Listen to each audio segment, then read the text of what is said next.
negócios com comidas, com bebidas, com tecnologia, com informação. Hoje estamos aqui na ProWine. Essa é uma das melhores feiras de vinhos e é um lugar muito importante para a gente estudar. Vamos ver se aqui também se fala de sustentabilidade. Será que dá para ser sustentável até com vinho? Vem conhecer essa feira maravilhosa, você vai se surpreender com o conteúdo. Eu sou a Cléo do programa Linkando Negócios, agradecendo as imagens do Gomes do Guaru agora. Hoje sempre com você. Senhor João Valduga, gente, como é maravilhoso ver a empresa familiar de tantos anos, né, marcando presença no mercado e trazendo inovação, né, senhor João Valduga? É verdade, é uma feira sempre muito interessante, que dá uma muito boa visibilidade, credibilidade, mas também nós viemos aqui, aliás, viemos em todas as feiras aqui, marcando presença, mas sempre com alguma novidade, sempre com algum lançamento. E para o ano que vem também vai ter outro lançamento, para ter um pouquinho mais de criatividade, justamente dessa alegria para as pessoas que nos vêm nos visitar. Agora me fala, quem trabalha com vinho é sempre alegre, não é verdade? O vinho tem esse poder da confraternização, da alegria entre as pessoas, né? Tem uma energia muito grande, essa bebida milenar. É, com certeza, não podemos esquecer dos componentes químicos que a uva tem, né? Vamos considerar o seu sangue é vermelho, a uva é vermelha, né? É verdade. Você não pode ter um sangue vermelho se só come coisa branca, né? Não, eu estava brincando outro dia com uma criança, porque às vezes as pessoas esquecem disso, né? O nosso sangue é vermelho, a gente também precisa se conectar com essas coisas que são vermelhas e o vinho é uma delícia, né? É verdade, Cléo, o vinho tem esse poder dessa bebida milenar. E nós chamamos compostos fenólicos. E dentro desses compostos fenólicos tem um elemento que se chama resveratrol, que dá longevidade à nossa vida.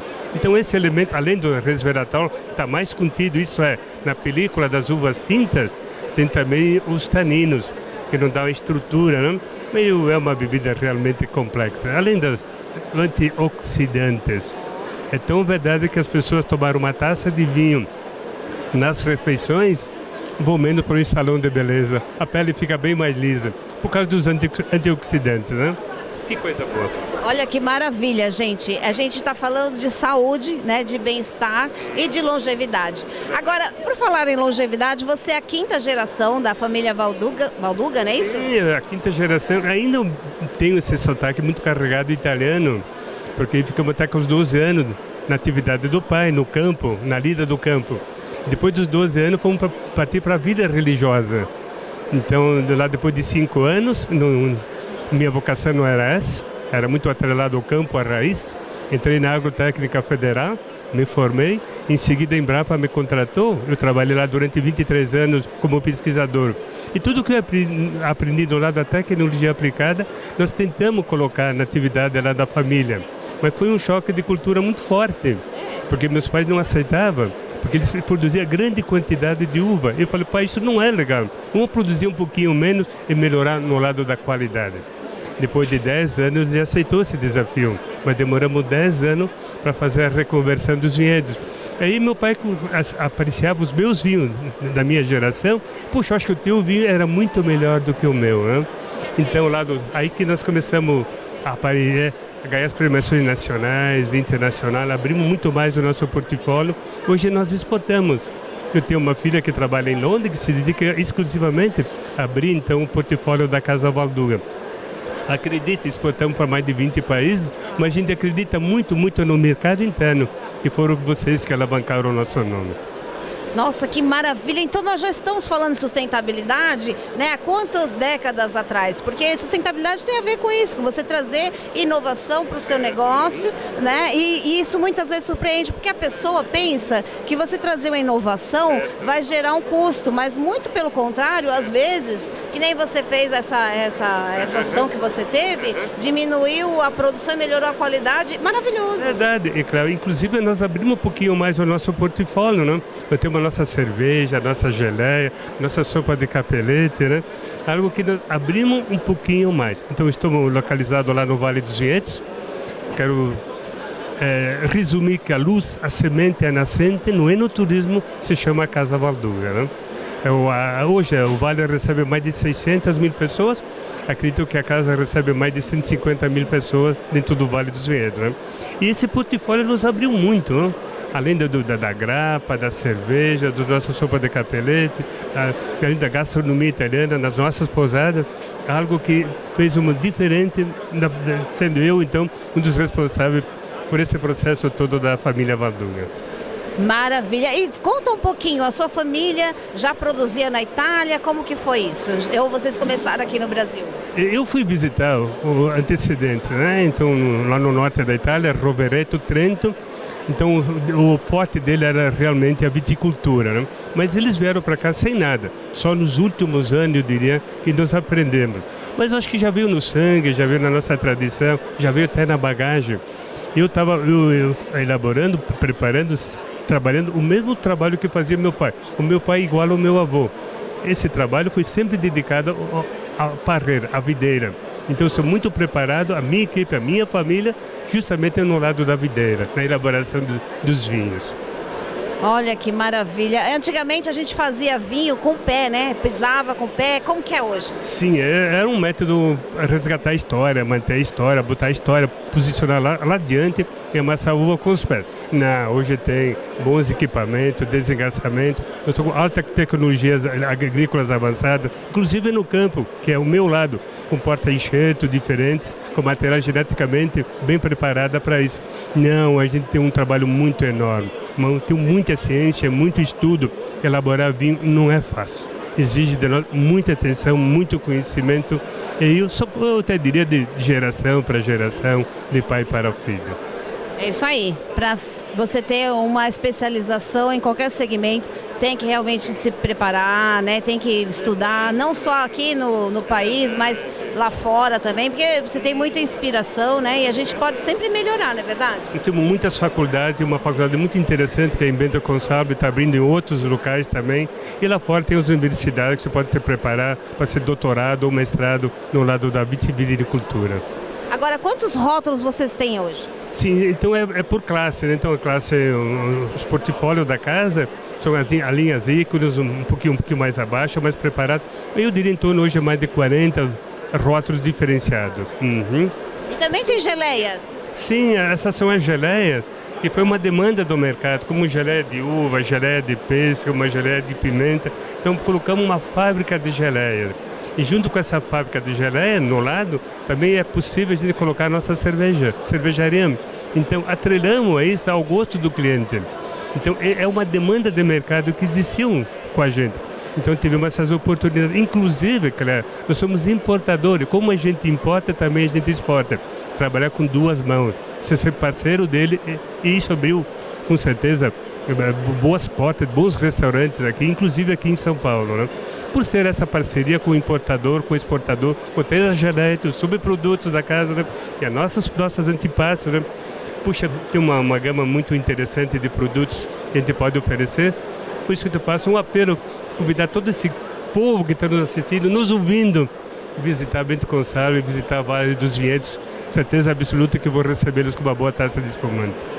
Olha aí, gente, o convite está feito. E agora, se você quiser saber sobre tecnologia do vinho, não só sobre, né, a composição e o sabor, vai ser uma grande oportunidade, né? Como essa feira, imagina quantas pessoas. No dia da abertura, mais de 8.000 pessoas visitaram essa feira. São inúmeras vinícolas que estão aqui, inúmeros proprietários enólogos.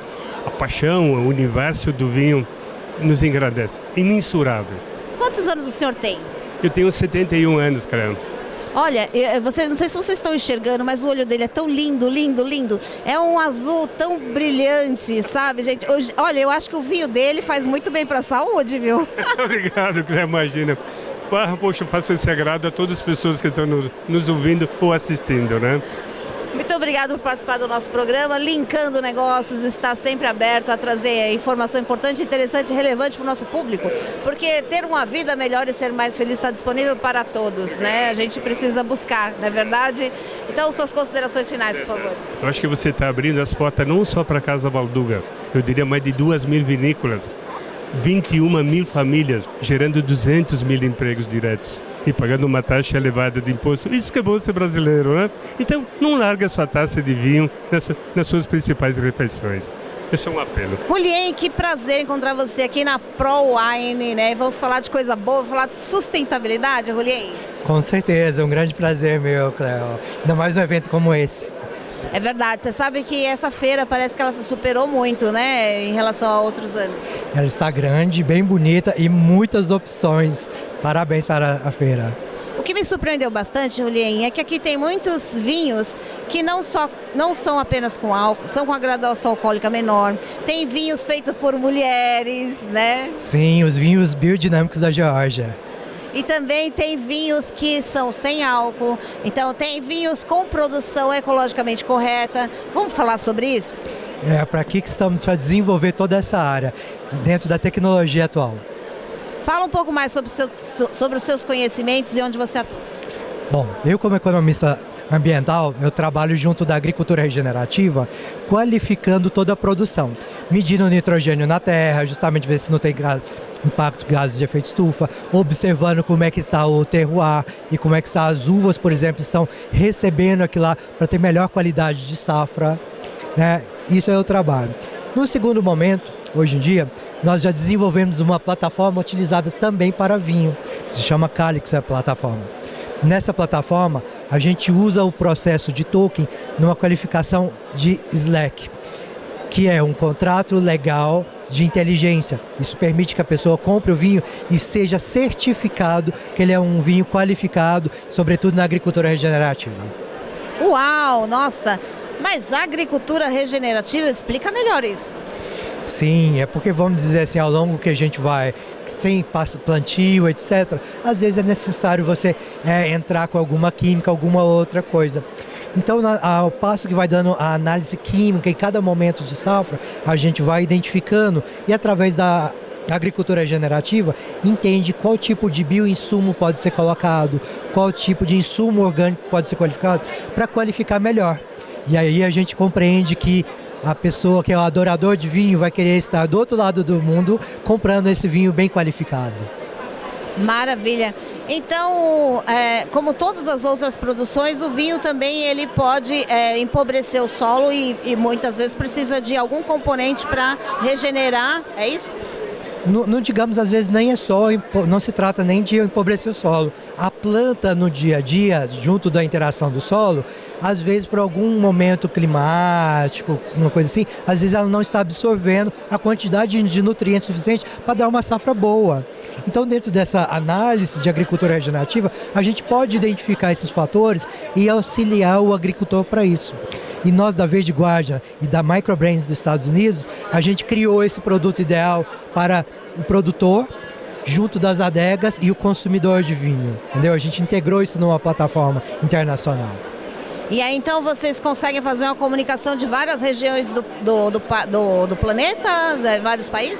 Isso mesmo, a identificação é para que todo produtor possa subir qualificando o seu vinho ali, a sua produção em safra, e aí a pessoa pode estar na Itália, na Argentina, aqui no Brasil, norte ou sul, no Japão, e querer comprar um vinho da região do sul do Brasil. Então ele já vai ali, já identifica qualificado e através do Real World Asset, né, que é ativo internacional verdadeiro, conseguir identificar e fazer a aquisição desse vinho, por exemplo, via tokenização. Maravilha, como que a gente consegue acessar e colocar esse sistema em funcionamento nas vinícolas? Nós estamos aqui no ProWine justamente para lançar. O primeiro case aqui dentro da ProWine está sendo justamente com a Geórgia ali, e a gente está qualificando já a vinícola e os distribuidores deles para ir. Da mesma forma, a gente vai fazer um briefing com os demais para colocar ele em funcionamento para a ampla sociedade.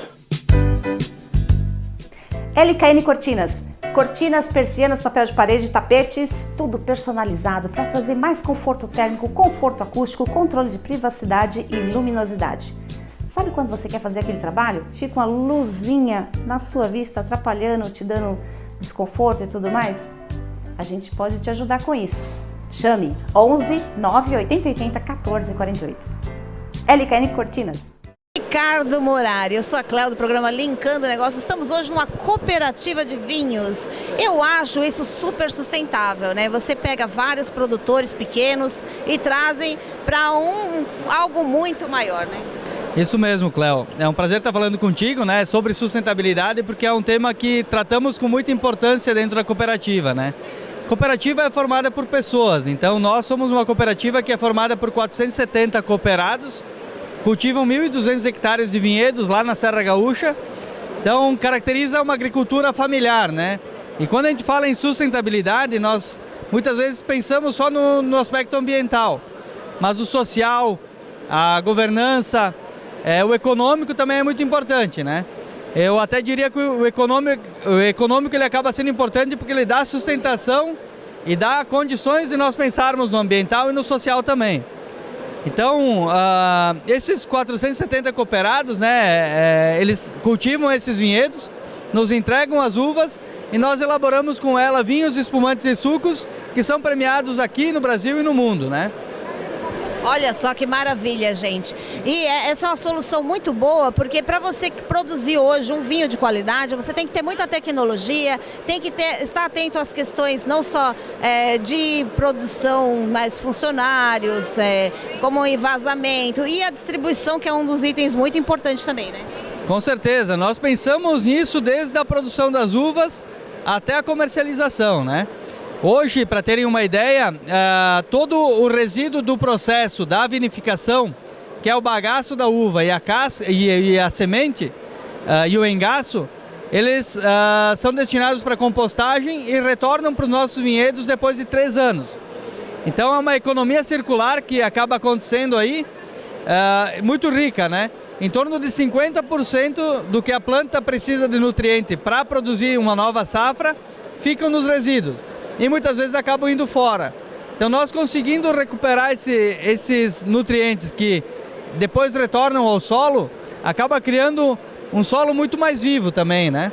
E girando essa economia, fazendo com que nós passamos a utilizar uma adubação mais orgânica e menos química, né? E com isso uma qualidade de produto também lá na ponta que se destaca, né? E quais são os rótulos assim, mas vocês têm um rótulo só ou tem vários? Como que funciona isso? Então nós temos 98 produtos divididos em 18 marcas, então é uma linha muito grande, né? Desde suco de uva até os espumantes, que é onde hoje nós trabalhamos muito forte a imagem do espumante. São em torno de 7 milhões de garrafas por ano que nós elaboramos. Esse espumante que nós estamos degustando, ele é um espumante lançado este ano, é um espumante doce, aromático, baixo teor alcoólico, muito alinhado com o que o consumidor vem buscando, e ganhou grande medalha de ouro no concurso de espumante na semana passada. Então teve uma pontuação de 94 pontos, que reforça a qualidade, né? E toda essa importância que tem o produto também na questão de sustentabilidade. Certamente é um produto que vai nos ajudar a chegar em mais consumidores e manter a cooperativa viva por mais 95 anos, né? Agora, você tem esse produto aqui que ele fez 95 pontos. Qual o teor alcoólico dele? Ele tem 7,5% de álcool, é elaborado com uvas aromáticas, então ele tem uma intensidade de aroma muito grande e fineza, né?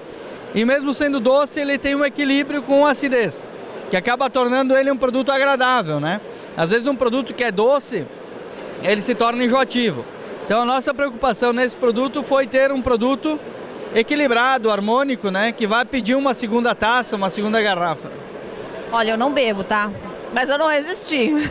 É muito diferente quando você entende todo o processo, toda a tecnologia, tudo que envolve, as pessoas que impactam esse processo, o carinho com que a empresa traz isso para o mercado, né? Registrar tudo isso é muito importante. Eu sou muito feliz por poder fazer esse trabalho, de dar voz para uma cooperativa que reúne e trabalha. Quantas famílias vocês dão trabalho, dão emprego?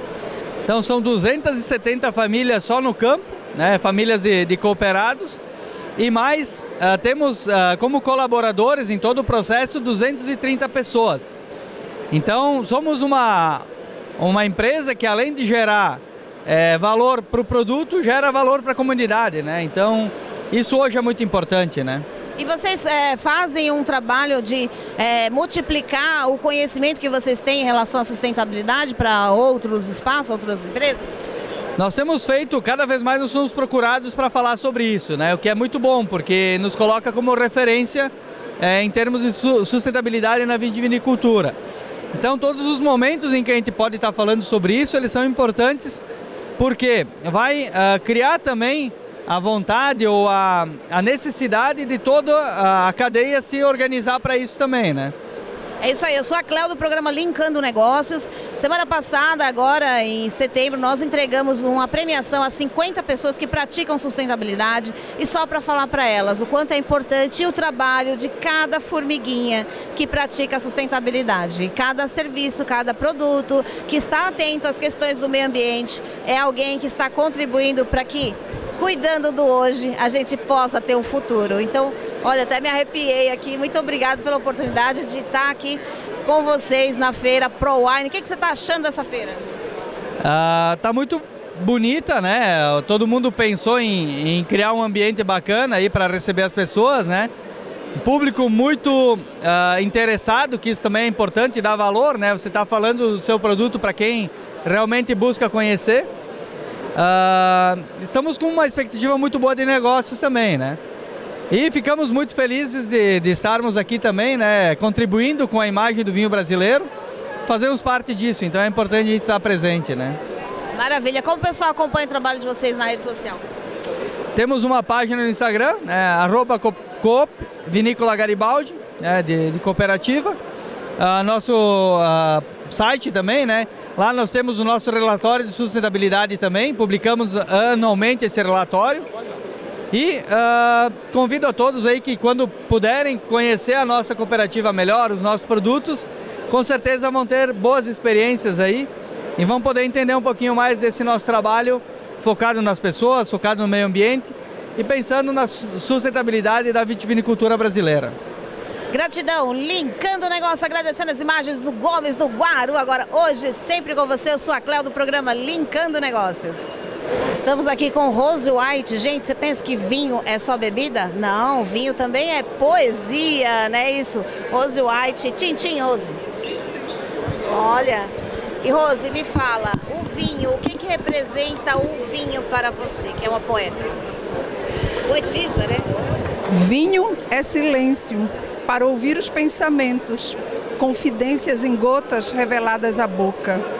Eu digo que o vinho, para mim, eu exercito com ele a solitude, para poder justamente extrair a beleza que ele representa, que é muito mais do que um líquido em uma taça. Eu vejo poesia, eu vejo trabalho, vejo cultura, vejo estreitar as relações, né? Ele aproxima as culturas, os países, aproxima as pessoas. Então, tudo isso que eu capto no vinho, eu procuro colocar na poesia. E vinho é amor. Uma taça de vinho representa amor. Uau, gente, olha, eu me apaixonei por ser apresentadora, porque muitas vezes a gente olha, né, para um objeto, para alguma coisa, e a gente não consegue captar a essência como aquele quem a produz, não é verdade? Então é maravilhoso ter a oportunidade de enxergar muitas outras coisas a partir de um ponto de vista. Isso é maravilhoso. Enxergar amor no vinho, pode enxergar amor em muitas coisas, né? Mas vinho uma delícia. O cheiro é assim, a gente cheira, já enche a boca de água, não é verdade? Justamente, o vinho ele te conecta com os teus sentidos, né? O aroma, o que tu enxergas, tudo, é poesia mesmo, como aquela frase, né? Vinho é poesia engarrafada, mas como captar esta poesia que está dentro de uma garrafa? A gente precisa parar e sentir o vinho, sentir. E eu procuro, com tudo que eu capto, eu procuro entregar para as pessoas, e o convite que eu faço é: vem vinharte. É justamente extrair a arte que eu sinto no vinho e entrego com a poesia. Agora, quando você fala vem vinharte, vem viver, sentir o vinho, você está falando de trabalhar o aqui e agora, né? De trabalhar estado de presença, né? De você estar vivo naquele momento intensamente, fazendo o melhor que você pode. Isso é muito transcendental, não é verdade? Muito, muito. Mas o vinho é tempo, né?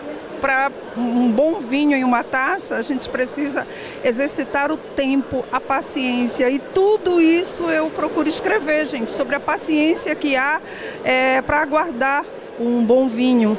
chegar até a gente. Então é um treino, ele nos ensina. Eu acredito que o vinho tem muito a nos ensinar.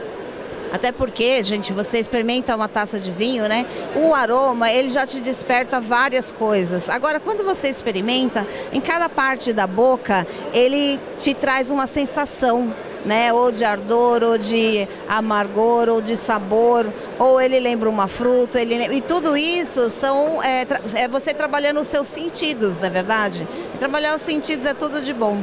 Agora me fala um pouco de você, como é que a pessoa vira poetisa do vinho? Você é de São Paulo, não? Não, olha, isso é uma longa história. Eu sou paraense, nasci em Belém do Pará. E justamente por ter nascido em uma região, a região norte, que não é da cultura do vinho oriundo da uva, eu vim em busca de tudo isso. E o primeiro contato que eu tive com o vinho foi justamente através da arte, através dos filmes, da poesia, das telas de pintura. Então eu procurei ver tudo aquilo que a arte me passava e despertou a curiosidade. E aí eu pensei, como eu posso contribuir para o mundo do vinho? De que forma? E com isso eu comecei a escrever poesias e tanta coisa já aconteceu. Recentemente cheguei de Portugal, levei a primeira turnê enopoética do mundo do vinho para Portugal e foi um trabalho assim maravilhoso, uma experiência única. Muito bom. Nossa, eu fico imaginando que se as crianças de hoje, né, crianças que às vezes elas perdem a noção do que é certo e o que é errado, elas se perdem dentro de um quarto, né? Se de repente elas começassem a trabalhar os seus sentidos, né? O quanto esse trabalho seu, ele pode ser maravilhoso. Lógico que a gente não vai dar um vinho para uma criança, mas existe vinho sem álcool, né? E o mais importante é esse estado de presença que é transformador para o ser humano, né? Resgata vidas. A poesia ela tem um papel muito importante na vida de todos nós.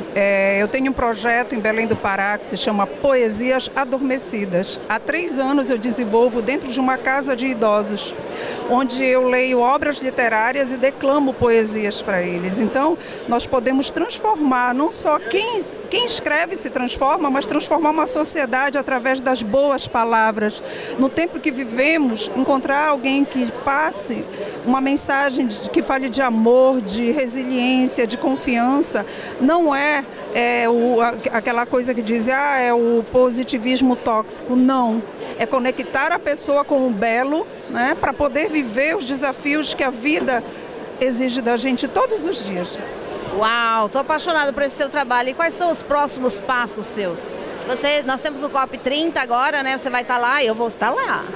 Olha, vamos nos encontrar então por Belém do Pará. Um momento muito importante, não somente para a região norte, para a Amazônia, para o Brasil, mas para o planeta Terra. Precisamos despertar a consciência de todos nós que moramos por um tempo breve neste planeta que foi emprestado para a gente. Pensando nas futuras gerações, porque tudo que fazemos hoje com responsabilidade vai refletir nos próximos que virão, nos nossos descendentes, é responsabilidade nossa. Então, os meus próximos passos é retornando a Belém, vem o Círio de Nazaré, que no próximo domingo, e claro, essa preparação toda nossa do Brasil, em torno de pensar nessa consciência que é necessária despertar, né? E claro, para o mundo do vinho, tem projeto de um livro para o ano que vem, que é surpresa aí. Uau, eu também. Tenho mais um livro que eu vou fazer o ano que vem, que vai ser maravilhoso. E tem tudo a ver com isso que você está falando, né? Falar de resiliência, falar de amor, né? De fé, de esperança, né? E de ressurreição, né? De ressurreição da esperança dentro de nós, né? Eu tive um câncer de pâncreas em 2020. Então, para mim faz muito sentido falar sobre bem-estar, é por isso que a gente investe bastante, né? Em estar trazendo um conteúdo importante, relevante e interessante para trazer um pouco de esperança para as pessoas. Eu te agradeço muito a participação do nosso programa, estamos à disposição, mande sempre a sua agenda para que a gente possa divulgar, porque falar sobre bem-estar é o nosso lema aqui, tá bom? Se a gente não construiu hoje, não teremos futuro. Eu que agradeço a oportunidade, eu fico à disposição, o que puder contribuir com a escrita, com a enopoesia para transformar todos os dias a nossa vida, eu estou aqui. Um tchim-tchim. Tchim-tchim. Saúde. Sua marca está pronta para o futuro? A revista Linkando Negócios te conecta com os líderes e empresas que estão moldando o amanhã. Somos a plataforma ideal para quem busca impactar no mundo dos negócios e na sustentabilidade. Anuncie na Linkando Negócios e posicione sua empresa entre os inovadores. Eu sou a Glada do programa Linkando Negócios. Estamos aqui hoje na ProWine. Olha que eu encontrei o senhor Carlos Cabral. A sua fama o precede, senhor Carlos Cabral? Minha fama, muito... não. O Cabral famoso é o que chegou em 1500. Eu não tô... Mas o senhor é um grande conhecedor sobre vinhos, né? Sim, eu estudo vinhos há 60 anos. Então devo conhecer alguma coisa, né? Mas o que eu mais gosto mesmo no vinho é de divulgá-lo, criar novos consumidores, mostrar as maravilhas que o vinho faz pelas pessoas, inclusive faz bem para a saúde quando consumido moderadamente, e divulgar a sanidade que tem em você poder tomar vinho com responsabilidade. Isso é muito bom e a prova é isso que você está vendo aqui, uma feira gigantesca que coloca o Brasil num patamar em termos de vinho no primeiro mundo, porque pouca gente sabe, mas aqui dentro tem vinhos do mundo inteiro, que você, por exemplo, não acha na Itália, Portugal, na França, porque cada país desse só tem os vinhos que eles produzem. O brasileiro tem a vantagem de conhecer vinho do mundo todo. Nós temos tudo aqui dentro. Então nós temos um privilégio, claro que só temos que consumir com mais regularidade, temos um problema sério que é a nossa carga tributária, que não cai só em cima do vinho, como cai em cima de tudo. Mas é interessante a disponibilidade que o consumidor brasileiro tem na mão de poder escolher o que quer. Nós temos de todo lugar do mundo, isso que é legal. O senhor falou uma coisa bem interessante, né? Que os países, cada um vende o vinho das suas uvas regionais. Agora, no Brasil, a gente tem a capacidade de produzir várias uvas que antes só tinha em outros países, não é verdade? Sim, e além do mais, descobrimos que podemos produzir vinho no Brasil inteiro. Não é? Quando em 1980 eu dei uma entrevista dizendo que a gente ia tomar vinho do Nordeste, quase me mataram. E hoje você vai no São Francisco, você vai em Garanhuns, em Pernambuco, tem vinícola. Hoje tem vinícola em Brasília, Minas Gerais, Goiás, Mato Grosso. Tem vinícola pelo Brasil inteiro. Então está mais do que provado que o país, com essa riqueza agrícola que tem potencial para fazer de tudo. E agradar a todos os gostos, que é isso que é interessante. Falar, eu não gosto de vinho seco, não tem importância, a gente faz vinho doce. Eu não gosto de tem o vinho seco, tem tudo. Tudo que quiser tem. Agora, qual espumante então? Que é para beber de joelho, né? Temos espumantes premiados aqui, né? Totalmente, são vinhos que, sinceramente, a tradição e a prioridade é da região de Champagne, na França, e ninguém quer competir. Mas saindo de lá, se tiver que escolher, me desculpe, o primeiro lugar é Brasil. Olha só, eu fiquei curiosa de saber quais são as uvas que não são possíveis de serem plantadas em outros lugares, que a gente consegue plantar aqui e fazer vinho aqui. Não, dá para fazer tudo. A separação é a seguinte: há uvas que são de rendimento produtivo, chamadas vitiviníferas, que dão vinhos elegantes. Porque as outras uvas de mesa podem até fazer vinho, mas não vai dar um vinho fino, não vai dar um vinho bom. Nós podemos plantar de tudo. O que nós ainda não vamos trazer para cá são algumas uvas muito raras de alguns países, que no próprio país, por exemplo, tem uva que às vezes tem 1 ou 2 hectares só plantado. Então para que a gente vai se meter nessa briga se o país que tem 3.000 anos de civilização não desenvolveu aquela uva? O que pode acontecer, ela dá bem aqui no Brasil, mas é um trabalho dobrado que você tem que fazer para mostrar que aquela uva deu certo aqui. Então é melhor pegar as que estão na onda, que estão subindo e que todo mundo tem, porque aí eu consigo provar aqui dentro que o que ele tem lá fora eu também tenho aqui dentro, com algumas características diferentes. Talvez de maturação, de gosto, de sabor, de paladar, um está mais seco, outro não, mas é a mesma uva que eu sempre gostei de tomar. Eu posso comprar aqui dentro e não preciso ir lá para fora buscar. Uau! E aí, né, a gente já diminui, enfim, valores, né? Facilita também para diminuir o impacto do carbono, né? Porque já é produzido aqui, não tem que vir de navio. Craque nisso, né? vinho biodinâmico, vinho natural. Nós estamos evoluindo demais nisso. O que é o vinho dinâmico? Não, biodinâmico é aquele que a gente respeita a natureza. Planta o vinhedo e deixa que a própria flora que está em volta, o clima, o tempo, era o que os nossos antepassados faziam. Como é que você acha que o índio colhia as coisas? Pelas luas. Olhava a lua tal, media tudo pela lua. Até a gestação humana era medida por luas. Então você respeita tudo que a natureza tem, aceita a fermentação natural que aquilo está dando, que a natureza que está fazendo, e depois louva aquele produto, porque produto natural merece respeito, porque a palavra já encerra tudo. É natural, não tem interferência de ninguém a não ser a natureza, que aliás é a rainha de todas as artes e ciências do mundo, é a natureza. Nós não podemos modificar a natureza. Já viu o que aconteceu, vamos tentar modificar o que nós estamos passando. É verdade. E ao longo desses 60 anos, o que mais te impressionou? Porque vinho é vinho. Vinho tem suas características e tudo mais, o processo produtivo muda, mas o que foi que mais te impressionou assim, ao longo desse seu trabalho de tanto tempo? O que mais impressionou foi, sinceramente, o avanço da tecnologia. Hoje eu posso afirmar que nós bebemos 100 vezes melhor que nossos avós, porque hoje nós temos todo o controle de higiene, todo o controle de adega, todo o controle de engarrafamento, é tudo altamente controlado. Então, eu não brinco mais de deixar só a natureza fazer. Eu controlo para não estragar o que está bom. Porque antigamente, aquilo aguentava um tempo, depois o tempo destruía. Então, hoje, com o avanço da tecnologia moderna, com a enologia que observa mais as coisas e respeita o solo, eu posso escolher uma uva certa para aquele solo. Não adianta eu querer plantar outra ali que não vai dar. Então, a evolução de tecnologia nos últimos 50 anos foi qualquer coisa fora de série. É isso daí que tem que ser louvado. Por isso que nós bebemos melhor que os nossos avós. Agora me fala, a pessoa trabalha com vinho, né? Tem essa vitalidade toda que o senhor tem.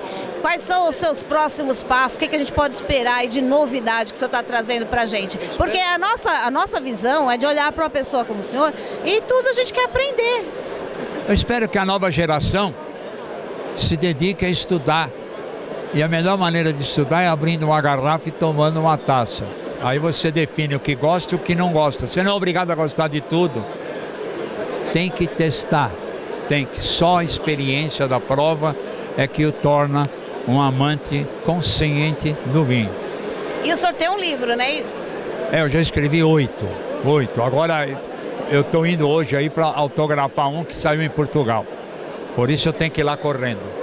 Tá? Maravilha. Obrigado, muito obrigada pela sua participação. Só mais uma colocação. O senhor trabalhou há muitos anos aqui em algumas empresas importantes nesse segmento. Sim, trabalhei 25 anos e meio no Pão de Açúcar, tive minha loja própria de vinho no Jardim, estou ligado ao vinho e em 1980 criei a Sociedade Brasileira dos Amigos do Vinho, a primeira confraria de vinho do Brasil, que já está com 45 anos.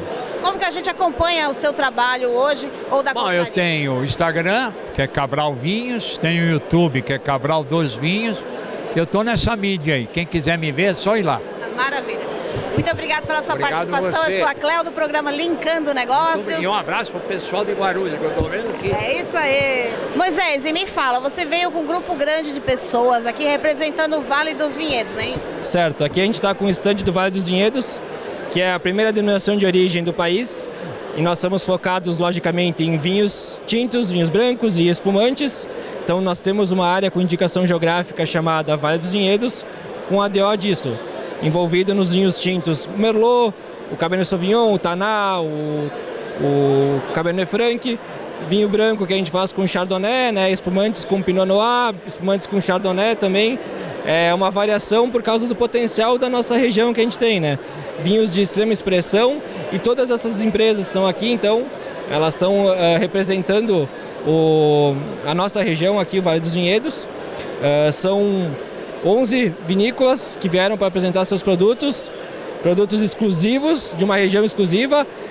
Hoje em dia, indicações geográficas já estão surgindo em todo o Brasil, né? E tanto para vinho quanto para outras coisas, mas outros serviços também, né? Mas aqui Vale dos Vinhedos é o que representa bastante o início disso tudo, o que representa da qualidade do vinho brasileiro, o início do vinho brasileiro aí. Agora, me desculpa, o que quer dizer indicação geográfica? Indicação geográfica é uma área demarcada geograficamente com uma expressividade e tradição de produção daquilo, né? Nós que estamos no Vale dos Vinhedos, nós somos imigrantes italianos que se estabeleceram naquela região já há 150 anos e tem como sua origem a produção de uva e elaboração de vinhos. Tudo isso então foi um estudo gerado pelos antecessores e deram o start, deram o início para a primeira indicação geográfica do Brasil. Isso trouxe então conhecimento para explicar o que era uma indicação geográfica e a partir disso várias outras conseguiram se basear para que se ampliasse isso, né? Então foi difícil inicialmente e hoje em dia é uma coisa mais tranquila de ser feita. Eu vi ali que você tem o símbolo do Sebrae, ele que faz parte desse processo de identificação dessa área geográfica? O Sebrae ele é um grande responsável de toda essa expansão, né? Inicialmente a gente fez um trabalho sozinhos, né? E depois de vários anos agora que já temos a indicação geográfica, né? A gente já está com mais ou menos 25 anos de indicação geográfica. O Sebrae ele é um apoiador ainda da nossa região, mas também da expansão para as demais regiões que existem. E eu tenho um conhecimento que, no mínimo, já existem mais de 100 indicações geográficas no país. Agora, quando a empresa tem indicação geográfica, isso quer dizer que ela tem algum benefício fiscal ou alguma coisa assim? Não há benefício fiscal, há basicamente um benefício de reconhecimento daquela região, né? Isso aí é basicamente para ter melhor uma identificação daquele lugar, né? Hoje em dia, por exemplo, nós estamos no Rio Grande do Sul, na área do Vale dos Vinhedos ela é uma indicação geográfica. Do lado já existe Pinto Bandeira, com uma denominação de origem também.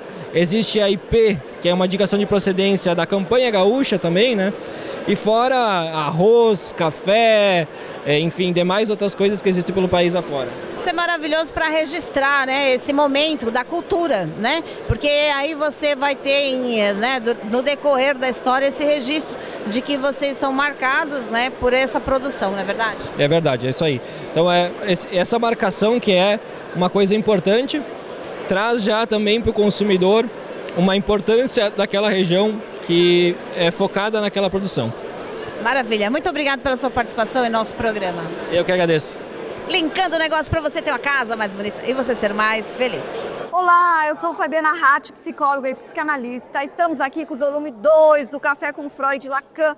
E esse nós discutimos o empreendedorismo. Recebo muito na minha clínica pessoas que querem empreender, como começar, aí vem a angústia, a ansiedade, como sair do mercado e começar a ter novas ideias, começar a ser autônomo, como ter a criatividade e passar. Lacan fala, passar da desejo para a necessidade, não é? Caminhar com os dois pés, porque muitas vezes a gente tem os sonhos grandes e tal, mas não consegue concretizar. E algumas vezes a gente fica muito com o pé no chão, pagando contas e tal, e não consegue pegar os sonhos, pensar diferente, iniciar um novo projeto. Então, a psicanálise, Freud e Lacan, eles trabalham muito com o desejo, projeto e sonhos, e nós na análise trabalhamos para que seja concretizado.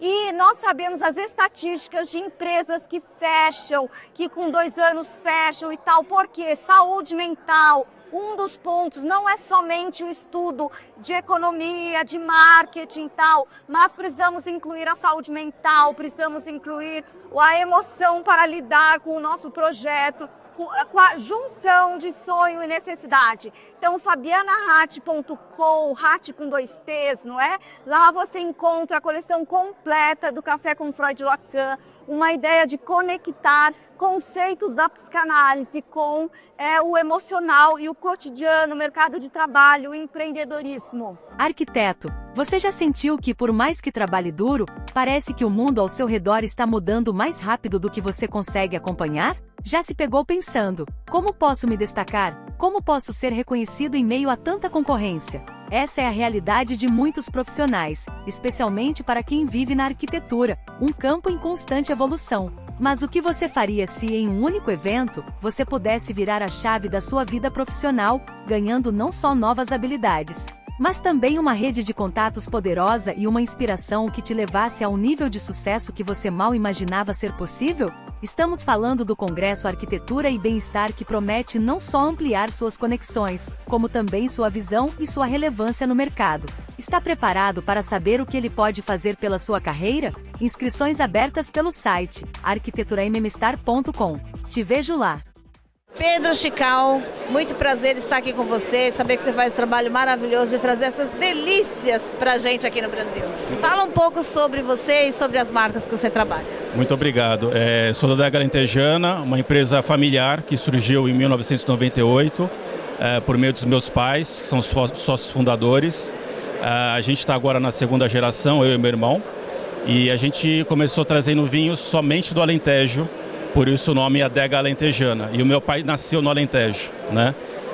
Das marcas mais famosas que a gente traz, temos aqui logo ao fundo, né? A Cartucha, o Peramanca, que são muito conhecidos aqui no mercado brasileiro. Mas depois a gente expandiu o portfólio para vinhos e azeites também fora do Alentejo, de outras regiões de Portugal. A gente se consolidou como a maior importadora de vinhos portugueses, né, naquela época, e começamos a expandir para outros países também. Então a gente começou a trazer vinhos da Espanha, da Argentina, do Chile, da Itália, da França, sempre focando muito em qualidade e sempre exclusividade. Tudo que a gente traz é exclusivo. Que maravilha. Eu tenho muito respeito pelo trabalho de vocês. A gente sabe que importar, qualquer empresário no Brasil, né, tem vários desafios, mas importar especialmente, não só pela questão tributária, mas vocês trazem garrafas e tudo mais, então isso é um desafio, não é? É um desafio muito grande. A gente não só faz a importação, como faz a distribuição a nível nacional, nos 27 estados. Ano passado a gente vendeu em cerca de 500 cidades diretamente. Muito bem. E quais são os maiores desafios que você tem além desse? Olha, um dos grandes desafios que a gente tem, sem dúvida, são as tarifas, né, digamos assim, os impostos diferentes em cada estado. A gente até brinca que cada estado é um país diferente, tem um imposto diferente e, enfim, é muito difícil fazer essa gestão tributária na hora de vender e de ter tantas tabelas de preços diferentes para cada estado em função dos impostos. Agora, a gente tem vinhos aqui no Brasil que tem preços estratosféricos, né? Sim. De modo geral, a carga tributária no Brasil é enorme, né? Então, quando você compara com o preço da origem, tem que multiplicar por quase 8 vezes em função de tantos impostos que a gente tem que pagar. Bom, de qualquer forma, gente, é mais barato comprar aqui do que viajar só para tomar vinho, né? Ah, sem dúvida. É mais barato tomar aqui e, especialmente, né, os vinhos do Chile e da Argentina têm preços mais competitivos ainda em função dos impostos de importação que são mais baixos, né? E como você vê esse mercado nacional crescente de vinhos? Você sente uma concorrência ou você sente que o mercado está crescendo? Como você vê a sua relação, que você traz produtos de fora, né? E nós temos uns produtos internos cada vez crescendo mais. Sim, o mercado de vinhos, ele hoje, né, está ao redor ali um pouco mais de uma garrafa por pessoa de vinho realmente de qualidade feito com uva vinífera, né, que no Brasil infelizmente ainda pode-se vender vinhos que não são feitos com uvas viníferas, vinhos nacionais, alguns, mas o consumo cresceu bastante, até especialmente na pandemia, teve um boom muito grande e depois disso ficou um pouco mais estabilizado esse consumo, né? Maravilha. Muito obrigada por participar do nosso programa. O programa Linkando o Negócio passa toda quarta-feira às 20 horas, canal 9 da NET, 8 da Vivo. Estamos aqui também gravando para a TV Guaru agora, canal 9, canal 3 da NET, que passa segunda-feira às 17 horas. Agradecendo as imagens do Gomes do Guaru agora, hoje e sempre com você. Queria suas considerações finais. Eu queria agradecer, né, pela entrevista e sempre muito sucesso aí para vocês. Agora me fala, de todas as feiras que você participa, como você classifica essa daqui? Essa aqui sem dúvida é a maior feira do Brasil. Já tem uns 4 anos, né, que está com o nome ProWine e vem crescendo todos os anos de forma consistente e é muito importante porque tem um foco grande mesmo em negócios de vinhos, né? Tem outras feiras no Brasil que são voltadas mais para o cliente final, mas essa aqui é mais para empresas, né, digamos assim, e é muito importante para fomentar o crescimento dos vinhos aqui no Brasil. É isso aí. Agradecendo as imagens do Gomes do Guaru agora. Hoje sempre com você. Sou a Cléo do programa Linkando Negócios. André Bader. André, fala para mim, o que a Geórgia tem a ver com o vinho? A Geórgia é considerada o berço do vinho, né? 8.000 anos de história, 8.000 anos de vinificação. Foram encontrados na Geórgia ânforas com 8.000 anos de resquícios de vinificação. Então a Geórgia, por isso, é considerada o berço do vinho. Tá? As ânforas georgianas são o único produto não alimentício do mundo a ter indicação geográfica protegida. Ou seja, na Geórgia nós temos ânforas com indicação geográfica protegida. Essa é uma característica do vinho georgiano, vinhos em ânfora. E o vinho georgiano usa muitas uvas? Que tipo de uva que usa? Nós temos 525 uvas catalogadas na Geórgia, uvas autóctonas da Geórgia, uvas indígenas, né? E nos quais 70 delas são vinificadas comercialmente. E qual que é o vinho que você vai falar hoje pra gente? Nós temos aqui um Saperá Vinho Qvevri, da vinícola Rustavelli, né? Esse vinho aqui é um vinho da uva tinta mais plantada da Geórgia e é feito no Qvevri. O Qvevri são as ânforas georgianas. Uau! É o meu amigo, o Rolim, ele faz um trabalho com vocês, né? Como que você vê o trabalho que ele faz com vocês? Ele faz um trabalho muito interessante e ainda, inclusive, a gente está fazendo trabalhos nas ABS, né, na Associação Brasileira de Sommelier, divulgando parte desse trabalho que ele faz, que é a aproximação Geórgia-Brasil. E o que é isso? A Geórgia não está nos livros, né? Então a Geórgia a gente precisa divulgar através de masterclasses, porque a Geórgia ainda não está em livros de WSET, não está na Associação Brasileira de Sommelier falando diretamente dessas uvas, então a gente está rodando o Brasil nas ABS esse mês, os próximos meses, divulgando os vinhos georgianos. Estamos aqui com a possível primeira sommelier do Brasil, gente. Você fez um curso aonde, Silvia? Então, eu realmente não sei se eu fui a primeira sommelier do Brasil. Eu sei que eu fui de Brasília, né? Eu fiz o curso em Bordeaux, na França. Eu tenho curso também aqui no Brasil, na ABS do Rio Grande do Sul. Mas a gente não tem como fazer uma pesquisa hoje, porque essa profissão na época não existia no Brasil, de sommelier. A profissão de sommelier existe no Brasil a partir de 2011. Então, nessa época ainda não existia a profissão. Bom, então se você está nos assistindo aí, conhece alguma sommelier que se formou antes de quando você fez o curso em Bordeaux? Tem 23 anos. Uau! E tem há mais de 23 anos, você fala aqui para desbancar, se você duvida, lança esse desafio. Tô curiosa. Estamos curiosos de saber se você conhece uma sommelier que tenha mais de 23 anos de profissão. Silvia, qual que é o seu Instagram para a gente ensinar? Da minha loja é Mas Vino Brasília. Você fica em São Paulo? Eu fico em Brasília. Estamos aqui hoje na ProWine. Vamos lançar esse desafio. Quero saber se você conhece alguma mulher que tenha mais de 23 anos como sommelier. Acredito que no Sul pode ter sim, né? Tudo começou, o vinho começou no Sul aqui. Primeiro produtor, primeiro grande produtor. Eu conheço muitas mulheres sommeliers lá, mas eu realmente não sei, com formação, com diploma. Então tem que ter um diploma e tem que ter uma formação fora do país, porque nessa época não tinha no Brasil, né? Então, o programa Linkando o Negócio está lançando um desafio. Se você conhece alguma sommelier brasileira que tem um diploma antes de 2002, manda aqui a mensagem pra gente. A gente quer confirmar se a Silvia ela é a primeira sommelier do Brasil. Acredito que tenha, Soares.